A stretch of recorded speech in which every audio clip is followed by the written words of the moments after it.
O Centro de Investigação e Prevenção de Acidentes Aeronáuticos divulgou o relatório preliminar sobre o acidente com um avião da Voepaz que caiu em Vinhedo, no interior de São Paulo, há exatamente um mês, deixando 62 vítimas.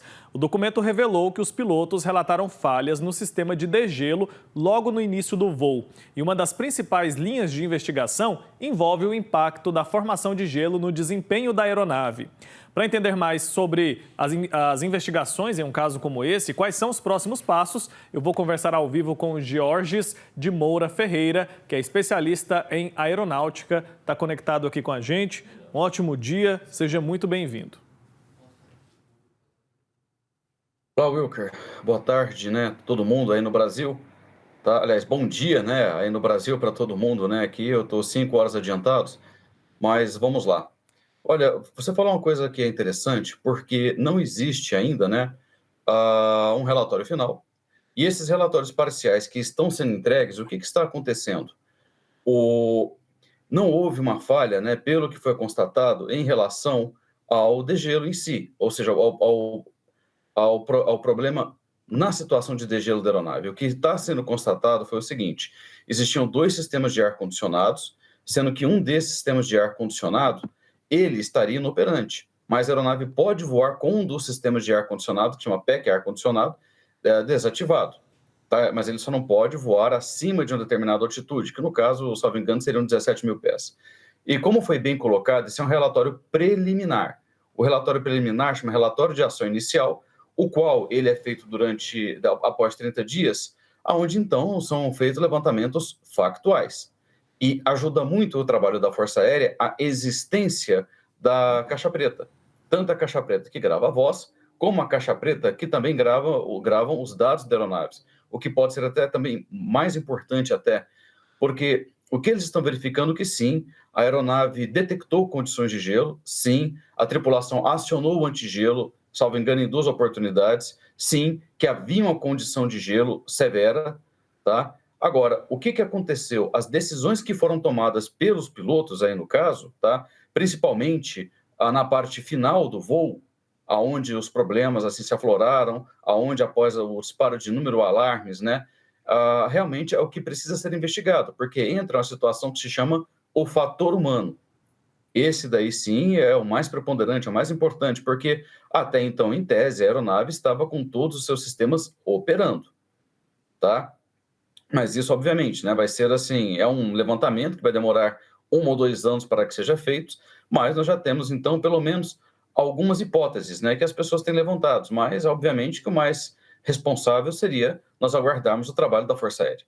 Perfeito, claro, né? Vamos todos aguardar, mas esse relatório aqui, ele já dá um norte, né? É o ponto de partida. Então, é importante a gente entender o que está dizendo lá. O CENIPA revelou que o sistema antigelo foi acionado algumas vezes, certo? Mas o avião passou 6 minutos em alerta de gelo sem ativar esse mecanismo. Queria entender do senhor o seguinte, o que isso pode indicar naquele momento? Será que indica uma falha técnica ou indica que quem devia acionar esse sistema não acionou? Explica para a gente de que forma isso ocorre em uma condição normal. Bom, a condição que a aeronave estava voando naquele dia era uma condição um pouco mais específica. Como nós colocamos, era uma condição onde havia uma formação de gelo. Existe dentro dos registros, pelo que foi demonstrado pelo CENIPA, 2 momentos quando foram acionados o de-ice. Agora, se o de-ice funcionou como ele deveria ou como ele não deveria, se a carga de gelo era maior ou menor, isso daí quem vai determinar é a investigação, que vai buscar assim o motivo. Se o equipamento funcionou devidamente, sendo acionado, se os pilotos julgaram que não seria necessário acioná-lo, se teve alguma falha recorrente, alguma falha para aquele tipo de operação naquele momento, enfim. É claro, né, que isso daí leva a muitas suposições, mas nós não podemos, né, supor com o sentimento das pessoas, né, o sentimento de dezenas de familiares, centenas de amigos, pessoas que estão envolvidos nessa tragédia. Agora, o importante é assim, isso, com certeza, vai levar ao aprimoramento do treinamento dessas tripulações, sobre o comportamento dessa aeronave, né, nesse tipo de situação. Agora, é importante também nós vermos o seguinte: você verifica que no começo, né, tinha uma fofoca, que hoje nós chamamos de fake news, de que o comandante dessa aeronave teria pedido prioridade para pouso e o controle de tráfego aéreo não teria fornecido isso. E agora, isso aí, estamos vendo que isso não aconteceu.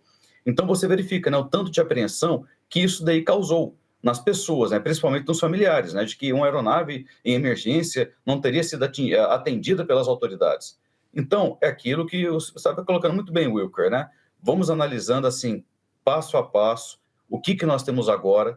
A aeronáutica, ela solta esse relatório de ação inicial para que ela indique o norte, o que ela está fazendo, quais são os principais meios que ela vai trabalhar, o que ela vai estudar. Mas é aquilo que eu digo, independente dos fatos, nós temos um equipamento que funcionou, um equipamento que não funcionou, se ele foi devidamente aplicado ou não foi aplicado, ou se foi seguido o manual de emergência pela tripulação da aeronave, ou se foi seguido, e isso daí virá no relatório final. A gente sabe que o meio aéreo, né, é muito seguro, a aviação é muito segura aqui no nosso país, segue inclusive protocolos muito rígidos. Mas eu gostaria de entender o seguinte, até que ponto a formação de gelo numa aeronave é considerada normal? É um fator de risco em qualquer voo? Como ela pode comprometer a segurança de uma aeronave? As aeronaves estão preparadas para voar em condições assim? Sim, as aeronaves que operam no Brasil estão preparadas e muitas pessoas ainda falam, olha, mas o Brasil é um país tropical, o Brasil é um país quente, o Brasil é um país... Não, não, não. Essas aeronaves, elas são preparadas para operar em qualquer lugar do mundo. Agora, quando você já sobe a determinada altitude, a cada 1.000 pés, a temperatura diminui 2 graus. Quer dizer, então, se você pega 1.000 pés, que dá mais ou menos uns 300 metros, ou um pouco mais, um pouco menos, você verifica que a temperatura cai bruscamente. Um avião que voa a 10.000 metros de altitude, ou 30.000 pés, 33.000 pés, a temperatura externa da aeronave chega a menos 50 graus, tá? E isso, assim, numa condição onde a pressão atmosférica ela é menor, então isso pode, dependendo da condição, do fator climatológico, favorecer ou não a formação de gelo. Então, todas as aeronaves que decolam, principalmente aeronaves que têm um desempenho superior, como é o caso das aeronaves turbohélices, como era o caso da aeronave da Passaredo, sim, elas têm condições para operar em situação de formação de gelo. Porque você imagina, você está voando num aparelho, né, que você tem uma fuselagem, essa fuselagem começa a receber um impacto de gotículas, de água ou de vapor, e isso começa a condensar, porque talvez a fuselagem esteja um pouco mais quente do que o ar resfriado. Enfim, então isso aí pode levar, a grosso modo dizendo, à formação de gelo. Existe também nessa aeronave uma especificidade para se caso ela tenha que operar em uma condição extrema de gelo, ou então uma condição de gelo muito mais forte. Então, o manual da aeronave indica como o piloto deve proceder. E se foi esse o caso, porque naquele momento estava subindo uma frente fria que tinha saído da região sul e chegando em São Paulo, então isso aí foi anotado, inclusive no relatório do CENIPA, que tinha essa frente fria, que tinha essa questão de formação de gelo, o CENIPA vai operar, o CENIPA vai analisar se os comandantes atenderam, então, os requisitos dos manuais para que eles pudessem operar naquele tipo de condição. Ótimo. O relatório do CENIPA indicou que a tripulação não chegou a relatar emergência em nenhum momento do voo, né? Inclusive desmentindo algumas fake news, como o senhor mencionou. O que isso pode nos dizer? O que isso indica a respeito da gravidade da situação que eles enfrentaram ali? Era algo bem repentino, né? Pelo que a gente pôde compreender. Se não chegaram nem a pedir socorro? Bom, será importante nesse momento nós aguardarmos o quê? Realmente que uma vez que seja concluído as investigações, que sejam disponibilizados, né, os dados do gravador de voz da cabine. Os dados do gravador de voz da cabine, então, vai revelar a extensão do diálogo que os pilotos tiveram entre si e da conversa que os pilotos tiveram com os órgãos de controle de tráfego aéreo. Agora, de fato, também o que precisa ser analisado, isso é importante, é uma situação que chama CRM, ou seja, a questão de gerenciamento de recursos de cabine. Porque tanto o piloto em comando como o segundo em comando, que os dois são pilotos assim experientes e aptos a operar aquele tipo de aparelho, né? No caso de emergência, cada um tem uma função.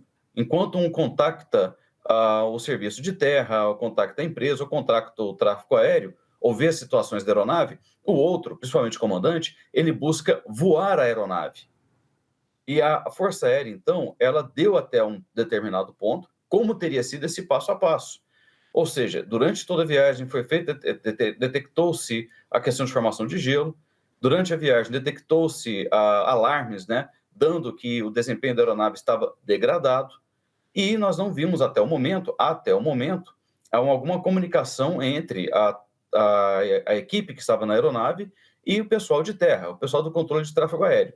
Mas isso daí realmente é uma coisa, se for uma situação tão súbita que eles não conseguiram se comunicar, ou então se eles tentaram se comunicar e a situação não permitiu, é algo que vai ser muito importante nós descobrirmos aí o que aconteceu, até mesmo para que nós possamos orientar os novos pilotos, né, ou os pilotos que estão em ativa, também para que eles verifiquem, né, e possam reavaliar o comportamento, como é que surge uma situação de pânico e como é que você tem que agir dentro de uma situação que é tão anormal.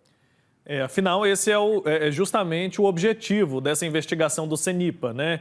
Oferecer para a sociedade uma resposta a respeito daquilo que aconteceu e também fornecer condições para evitar que novos acidentes aconteçam. Obrigado, viu, Jorge, que nos atendeu, apesar de estar lá na Hungria, é isso? Bem longe aqui da gente. Eu estava, inclusive, eu estou na Hungria, né? Eu estava numa cidade chamada Szeged. Eu estava agora há pouco até mesmo, né, na catedral, fazendo os nossos agradecimentos, né? Porque realmente todo dia é uma vitória, né? Então nós temos que pedir, mas também temos que ser gratos. Sem Então dúvida. agradeço aí também, né, a audiência da TV Pai Eterno. Sem dúvida, a gente que agradece a disponibilidade por estar aqui nos atendendo, apesar de estar em outras atividades e tão longe aqui do Brasil. Até uma próxima oportunidade, viu? Foi ótimo. Tchau, tchau.